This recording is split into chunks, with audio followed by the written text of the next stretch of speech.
Good evening, everybody. Coming up on 10:30 right now. I want to give you an update on a couple of things. We've got the tropics heating up. We've also got a lot going on here at home, including some of the hottest temperatures we've had so far in the southeast this year. It has been mighty toasty, and it's going to continue to be very hot this week. Let's get right to it. Let me know where you're watching from. Let me know that this connection's coming through loud and clear. Hope you're having a great evening. We're going to get this going right now and kind of break down what you're going to see for your town, because I know there's a lot going on where you live.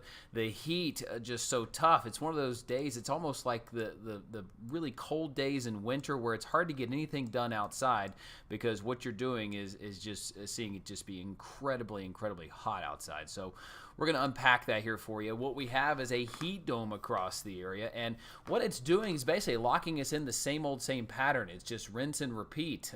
We've got the heat, we've got the humidity. We don't have a lot of thunderstorm activity, and the reason why is there's high pressure in control. It's almost like putting a lid on top of your crock pot, right? Kind of keeps anything from bubbling up. That's what's happening right now with high pressure in place. But I want to fast forward all the way through the next week. This gets us to about this time next week, next Thursday evening. And what we're looking at here is more heat building back in. It is going to be mighty hot just about anywhere you go, and that hot weather is going to continue as we move forward. Let me unpack it here for you, because day by day we're going to see that heat build to where it's going to be one of those really hot patterns to where we have a hard time breaking out of it. Tomorrow, it's going to feel as hot as 102 to 104, but as we go into our Saturday, that's when I think the peak of this is, 102, 103. It's going to be really hot across town. By the time we get to Sunday, this model's actually showing Sunday could be a little bit worse for some of you in the southern part of the upstate. Lawrence, Greenwood, Abbeville, that's when we'll kind of see the peak of the humidity and the heat. And then when we get into next Monday, looks like we dial it back just a little bit, enough to where it won't be as hot out there, but enough to where you'll notice it being at least a little bit better. So that's going to be the theme here as we move forward. And what we're watching here is the fact that we don't have much in the way of storm threats or rain chances. A good old-fashioned heavy rain would be helpful in this type situation, but we're just not seeing it in the cards right now. It is just way too hot and dry out. The atmosphere just capped off by that high pressure in place that's keeping anything from forming right now.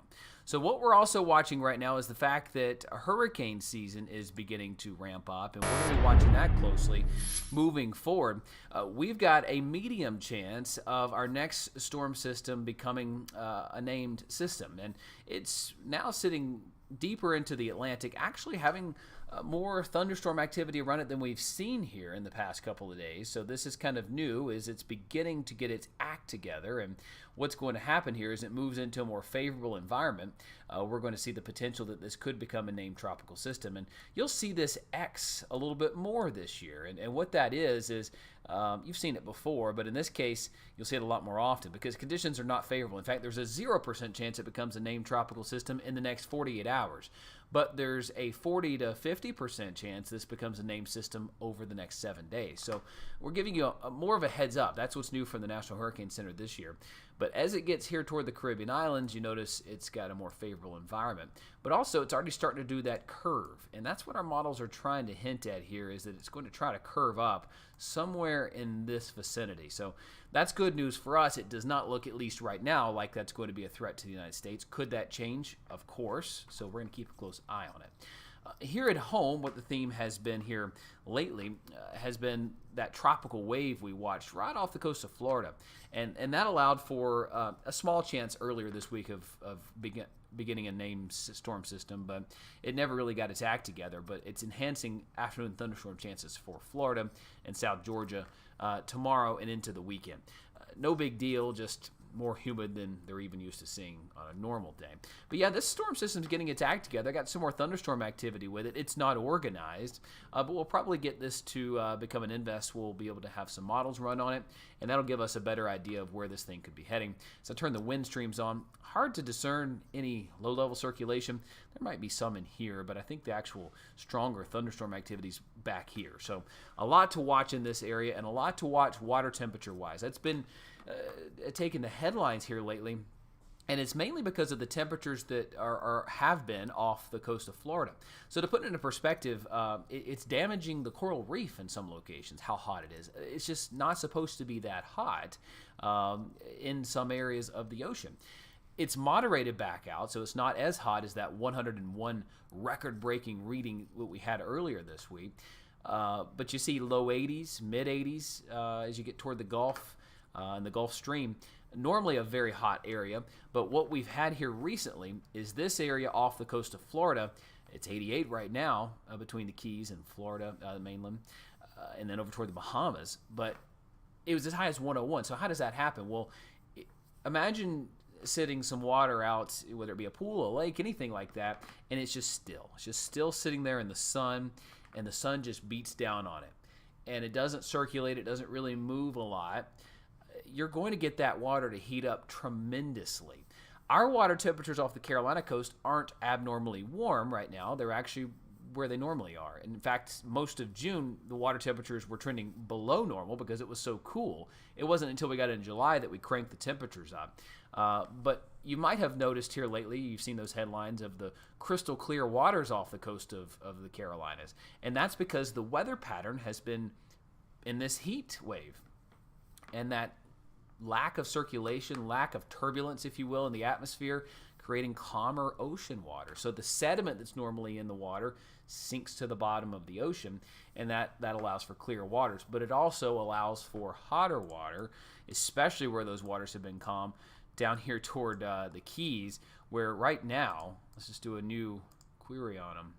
Some of these temperatures are just 89, 90. I mean, we're talking jacuzzi type weather down here in this location. So again, it's something we're watching. Any storm that should get to going would have a better chance at becoming a named tropical system. So again, it's something we're going to be watching here in the coming days.